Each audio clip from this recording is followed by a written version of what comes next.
ఎగిరేటి ఏనుగొచ్చి పలికేటి జింకలొచ్చి నడిచేటి చేపలొచ్చి అడవికి రమ్మనగా ఆ కోనల్లో కొమ్మల్లో ఉయ్యాలుగేసి ఆ కొమ్మల్లో పళ్ళన్నీ రుచి చూసి ఆ పళ్ళల్లో మైకంతో మోహం కమ్మేసి చలిగా గిలిగా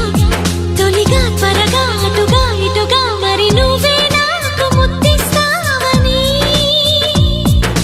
తడివేదాలు ముద్దిస్తావని నమ్మడానికి ఎంత బాగుందో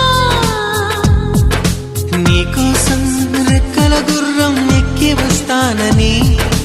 పగడపు దీవికి నిన్నే నేను తీసుకెళ్తానని ఇక ఏనాటికి అక్కడే మనము ఉంటామని నమ్మడానికి